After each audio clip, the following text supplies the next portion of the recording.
अब देश भर में लगेंगे प्रीपेड स्मार्ट मीटर। सभी मंत्रालयों को दी गई सलाह, बिजली विभाग के बकाये से मिलेगी आजादी। अब पूरे देश में प्रीपेड स्मार्ट मीटर की व्यवस्था लागू करने की तैयारी हो रही है। दरअसल बिजली मंत्रालय ने सरकार के सभी केंद्रीय मंत्रालयों को सलाह दी कि वो अपने प्रशासनिक नियंत्रण वाली संगठनों को प्रीपेड स्मार्ट मीटर लगाने का निर्देश दें। प्रीपेड स्मार्ट मीटर लगाने के बाद उम्मीद की जा रही है कि बिजली वितरण कंपनीज के वित्तीय हालात सुधरेंगे, जो अब तक बिजली बकाये बिल के बोझ तले दबी हुई है। गाजीपुर में बाढ़ पीड़ितों से मिले सीएम योगी, अफसरों को बिना भेदभाव सबकी मदद का निर्देश। सीएम आदित्यनाथ ने शुक्रवार को गाजीपुर में बाढ़ प्रभावित इलाकों का हवाई सर्वेक्षण किया। एशिया के सबसे बड़े गांव गहमर में योगी आदित्यनाथ ने बाढ़ प्रभावित 182 परिवारों में राहत सामग्री का वितरण किया। गहमर इंटर कॉलेज में आयोजित कार्यक्रम में सबसे ज्यादा बाढ़ प्रभावित 4 तहसील सेवराई 150, सदर 10, मोहम्मदाबाद 5 और जमानिया 17 पीड़ितों को राहत सामग्री का वितरण किया गया। 15 अगस्त से एसी इलेक्ट्रॉनिक बस का सफर सस्ता।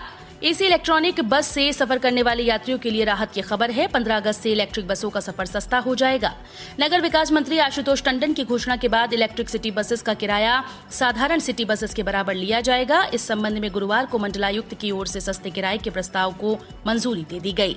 सिटी ट्रांसपोर्ट के एमडी पल्लव बोस ने बताया कि मंत्री की ओर से किए गए घोषणा के मुताबिक 1 साल तक दैनिक यात्रियों से साधारण बसों के बराबर इलेक्ट्रिक बसों में किराया लिया जाएगा। 6 से 8वीं कक्षा तक के लिए 1 सितंबर से शुरू हो सकती हैं कक्षाएं, प्रवेश चालू। उत्तर प्रदेश सरकार ने उच्च शिक्षण संस्थानों में 50% छात्र क्षमता के साथ 16 अगस्त से कक्षाएं शुरू करने के निर्देश देने के बाद अब कक्षा 6ठी से 8वीं तक स्कूल में 1 सितंबर से कक्षाएं शुरू करने का ऐलान किया है।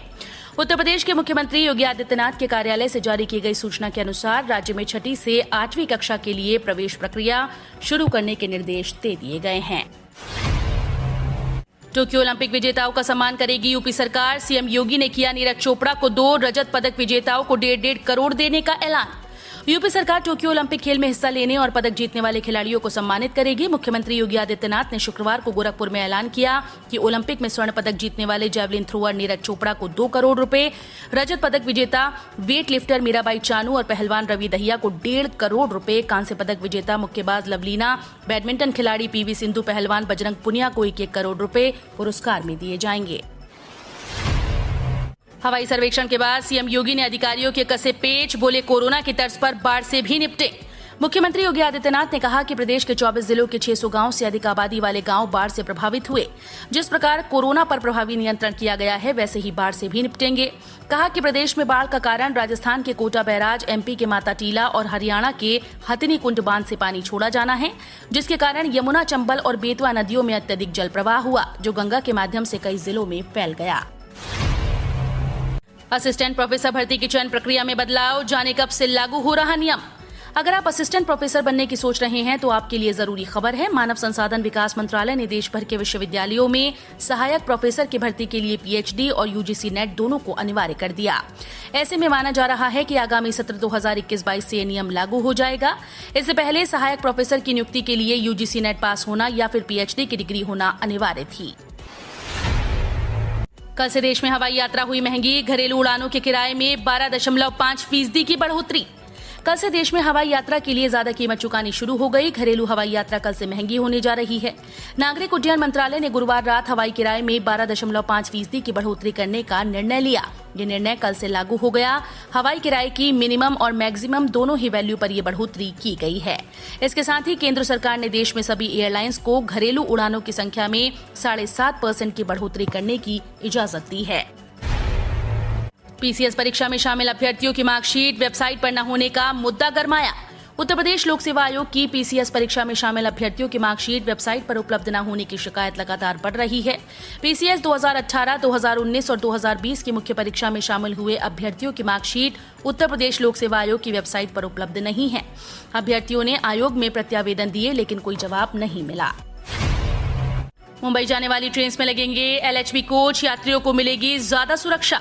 रेलवे की ओर से यात्रियों को ज्यादा सुरक्षित और सुविधा युक्त यात्रा उपलब्ध कराने के लिए वर्तमान में संचालित ट्रेन में एलएचबी कोच लगाए जा रहे हैं। मौजूदा ट्रेन आईसीएफ कन्वेंशनल कोच के साथ संचालित हो रही हैं, लेकिन अब धीरे धीरे रेलवे अपनी संचालित ट्रेन में आईसीएफ कोच की जगह एलएचबी कोच लगा रही है, जिससे कि यात्रियों को संरक्षा, सुरक्षा और सुविधा ट्रेन में ज्यादा मिल सकेगी। मैं हैदराबाद से भी चुनाव जीत सकता हूं, बोले थे योगी आदित्यनाथ। कहा था ओवैसी कभी योगी नहीं हो सकते। उत्तर प्रदेश विधानसभा चुनाव को लेकर राजनीतिक पार्टी की तैयारियां जोरों पर हैं। हर पार्टी इस चुनावी महाभारत में अपनी जीत दर्ज कराने के लिए एक दूसरी पार्टी पर आरोप प्रत्यारोप भी लगा रही है। विधानसभा चुनाव की तैयारी में लगे AIMIM के अध्यक्ष असदुद्दीन ओवैसी योगी आदित्यनाथ पर तीखे प्रहार करते नजर आ रहे हैं। यूपी बीएड प्रवेश परीक्षा के नतीजे इस तारीख तक होंगे जारी। उत्तर प्रदेश संयुक्त बीएड प्रवेश परीक्षा 2021 6 अगस्त को आयोजित हो चुकी है। प्रवेश परीक्षा का परिणाम घोषित किए जाने की संभावित तिथि 27 अगस्त तय की गई है। रिजल्ट आते ही ऑनलाइन काउंसलिंग शुरू हो जाएगी। ऑनलाइन काउंसलिंग शुरू करने की तिथि 1 सितंबर और शैक्षणिक सत्र के आरंभ की तिथि 6 सितंबर 2021 होगी। आपको बता दें कि प्रदेश के 75 जिलों के 1476 परीक्षा केंद्र में 2 पालियों में हुई। परीक्षा के लिए 5,91,305 अभ्यर्थी पंजीकृत थे।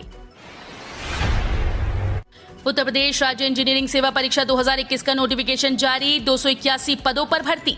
उत्तर प्रदेश लोक सेवा आयोग ने राज्य इंजीनियरिंग सेवा परीक्षा 2021 का शॉर्ट नोटिफिकेशन जारी कर दिया है। कल ही आधिकारिक वेबसाइट पर इसका विस्तृत नोटिफिकेशन भी जारी कर दिया गया। उम्मीदवार uppsc.up.nic.in पर जाकर आज से ऑनलाइन आवेदन कर सकेंगे। ऑनलाइन आवेदन की अंतिम तिथि 13 सितंबर 2021 है। ऑनलाइन मोड से परीक्षा शुल्क जमा कराने की अंतिम तिथि 10 सितंबर 2021 है। यूपी से जुड़े सवालों का सीएम योगी देंगे जवाब। व्हाट्सएप पर भी आप दे सकते हैं सुझाव। योगी सरकार के 4 साल पूरे हो चुके हैं और कुछ ही महीनों में 5 साल का कार्यकाल भी खत्म हो जाएगा। उत्तर प्रदेश ने योगी सरकार के कई कार्यों का विकास और योजनाएं देखी हैं, जिससे संबंधित सभी सवालों के जवाब अब यूपी की जनता सीधे मुख्यमंत्री से पूछ सकती है। ये संभव हुआ है हिंदुस्तान की एक अनोखी पहल चैटबॉट के माध्यम से। इस चैटबॉट के माध्यम से आप मुख्यमंत्री योगी आदित्यनाथ से सीधे डिजिटल संवाद करके उनके कार्यों और उपलब्धियों से जुड़े सवाल पूछ पाएंगे। बातों की खेती पर बीजेपी का अखिलेश को जवाब। ट्वीट करने से नहीं बनेगी सपा की सरकार। सपा प्रमुख और यूपी के पूर्व सीएम अखिलेश यादव ने गुरुवार को बीजेपी पर तंज कसा था। अखिलेश ने किसान सम्मेलन को लेकर बीजेपी को बातों की खेती करने वाला बताया। बीजेपी ने अब अखिलेश यादव पर पलटवार किया। बीजेपी किसान मोर्चा के प्रदेश अध्यक्ष कामेश्वर सिंह ने कहा कि अखिलेश झूठ बोलना, ट्वीट करना बंद करें। 2022 के चुनाव में जनता उन्हें जवाब देगी। कामेश्वर सिंह ने सवाल किया कि वे 4 साल तक कहां गायब थे। चुनाव आयोग की वेबसाइट में सेंध के मामले को अखिलेश यादव ने बताया बेहद गंभीर, जांच की मांग। निर्वाचन आयोग की वेबसाइट में सेंधमार नकली वोटर आईडी कार्ड बनाने के प्रकरण को लेकर समाजवादी पार्टी के राष्ट्रीय अध्यक्ष अखिलेश यादव ने केंद्र सरकार पर बड़ा हमला बोला।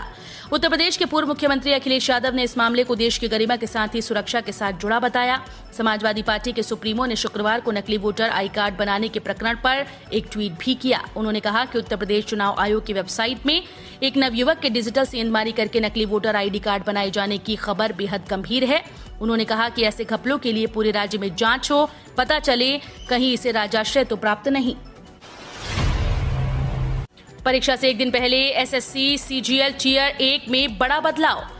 एसएससी की सीजीएल 2020 टियर 1 की परीक्षा कल से शुरू हो गई। कोरोना के चलते अब तक परीक्षार्थियों के अंगूठे का निशान नहीं लिया जा रहा था, लेकिन इस परीक्षा में बैठने वाले अभ्यर्थियों के अंगूठे का निशान लिया जाएगा। एसएससी ने कहा कि परीक्षा केंद्रों पर बायोमेट्रिक रजिस्ट्रेशन की फिर से शुरुआत की जा रही है। मुख्तार के गुर्गे शकील को ऋण देने वाले बैंक कर्मचारी भी रडार पर, खातों की जांच शुरू। मुख्तार के गुर्गे शकील हैदर के बैंक खातों की पड़ताल पुलिस ने शुरू कर दी है। इसी कड़ी में वजीरगंज पुलिस ने अमीनाबाद स्थित यूनियन बैंक ऑफ इंडिया की शाखा से ब्यौरा मांगा है। इस बैंक से ही शकील ने जेहिटा रोड स्थित प्लॉट पर फर्जी दस्तावेजों से करीब 60 करोड़ रुपए का ऋण लिया था। पुलिस ने बैंक अफसर से उन दस्तावेजों को मांगा है जिसको ऋण के आवेदन में लगाया गया था। सीएम योगी ने किया गोरखपुर मंडल के 75 खिलाड़ियों का सम्मान। बोले पूर्वांचल में प्रतिभाओं की कमी नहीं। मुख्यमंत्री योगी नागपंचमी के मौके पर 2 दिवसीय दौरे पर शुक्रवार को गोरखपुर पहुंचे। उन्होंने यहां गोरखपुर मंडल के 75 खिलाड़ियों को सम्मानित किया। इस मौके पर मुख्यमंत्री योगी आदित्यनाथ ने कहा कि गोरखपुर और पूर्वी उत्तर प्रदेश में खेल प्रतिभाओं की कोई कमी नहीं। इन प्रतिभाओं को सही प्लेटफॉर्म और उचित मार्गदर्शन के साथ प्रोत्साहन देना समाज और सरकार सबका सम्मिलित दायित्व है। इन कर्मचारियों को भी मिली बड़े महंगाई भत्ते की सौगात। 50,000 लोगों की होगी भर्ती। फाइनेंस मिनिस्टर अंजिता नियोग ने बताया कि अभी राज्य सरकार के कर्मचारियों को 17% की दर से महंगाई भत्ता मिल रहा है। अब 1 जुलाई 2021 से इसे बढ़ाकर 28% किया जा रहा है। इससे सरकार के ऊपर 200 करोड़ महीने का अतिरिक्त बोझ आएगा। इसके साथ ही स्टेट कैबिनेट ने 52,500 बेरोजगारों को रोजगार देने का ऐलान किया है। हाथरस से गुजरेगा 113 किलोमीटर का मथुरा बरेली हाईवे। 6 महीने में शुरू होगा काम। मथुरा बरेली हाईवे बनने के बाद लोगों को काफी राहत मिल जाएगी। 113 किलोमीटर का हाईवे हाथरस जनपद की सीमा से गुजरेगा। मुरसान के जवाहर गांव पर टोल प्लाजा बनेगा। मथुरा बरेली मार्ग पर काफी रश रहता है, हर वक्त जाम के हालात बने रहते हैं। राया, सोनई, मुरसान और हाथरस में लोगों को जाम से जूझना पड़ता है। इसलिए काफी दिनों से प्रस्तावित हाईवे के लिए राजस्व विभाग और NHAI की टीम संयुक्त रूप से सर्वे कराना शुरू कर दिया है। अगर आपने भी लिया है बीवी के नाम से पैसा तो लौटाना ही पड़ेगा, सरकार भेजने लगी नोटिस। प्रधानमंत्री किसान सम्मान निधि स्कीम के तहत गलत तरीके से किश्त उठाने वालों की अब खैर नहीं। उत्तर प्रदेश में ऐसे किसानों से वसूली की प्रक्रिया शुरू हो गई है। मीडिया रिपोर्ट्स के मुताबिक उत्तर प्रदेश के मैनपुरी जिले में शासन ने 9,219 अपात्र किसानों की सूची कृषि विभाग को भेजी। विभाग ने इन अपात्र किसानों को नोटिस जारी कर PM किसान का पैसा जमा कराने के आदेश दिए हैं। भारत को आयातक नहीं दुनिया का निर्यातक देश बनाना चाहते हैं। केंद्रीय रक्षा मंत्री राजनाथ सिंह ने शुक्रवार को DRDO भवन में आजादी का अमृत महोत्सव से संबंधित रक्षा मंत्रालय के विभिन्न कार्यक्रमों की शुरुआत की। इस मौके पर रक्षा मंत्री ने कहा कि 75 साल पहले हम आजादी के लिए संघर्ष कर रहे थे, आज आजादी का अमृत महोत्सव मना रहे हैं। ये सौभाग्य का क्षण है। 75 साल पहले हमारे स्वतंत्रता संग्राम सेनानियों ने आवश्यकता पड़ने पर पहाड़ों में शरण ली, आज हम उन्हीं पहाड़ों पर पर्वत अभियान कर रहे हैं। क्या रिटायरमेंट की उम्र बढ़ाएगी सरकार? आर्थिक सलाहकार परिषद ने सौंपा प्रस्ताव, बढ़ रही बुजुर्गों की आबादी। बेरोजगार को लेकर हो हल्ला मचा हुआ है। इस बीच एक ऐसा प्रस्ताव आया है जिसमें रिटायरमेंट की उम्र बढ़ाने की बात कही गई। प्रधानमंत्री की इकोनॉमिक एडवाइजरी काउंसिल ने एक रिपोर्ट जारी की जिसमें रिटायरमेंट की उम्र को बढ़ाने की वकालत की गई। रिपोर्ट में कहा गया कि आने वाले वक्त में देश में बुजुर्गों की आबादी तेजी से बढ़ेगी। प्रधानमंत्री की आर्थिक सलाहकार परिषद ने सरकार को रिटायरमेंट की उम्र बढ़ाने का प्रस्ताव दिया है। वही बात करें आज की आखिरी खबर कोरोना अपडेट पर, तो एक्टिव कोविड केस 469, 9 जिलों में एक भी मामला नहीं।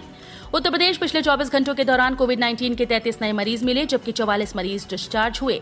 राज्य में वैश्विक महामारी के मरीजों की संख्या फिलहाल 469 है। राज्य के अपर मुख्य सचिव सूचना नवनीत सहगल ने शुक्रवार को बताया कि अलीगढ़, अमेठी, चित्रकूट, फिरोजाबाद, हाथरस, पीलीभीत, सहारनपुर, शामली और सोनभद्र में कोविड का एक नया मरीज शेष नहीं है।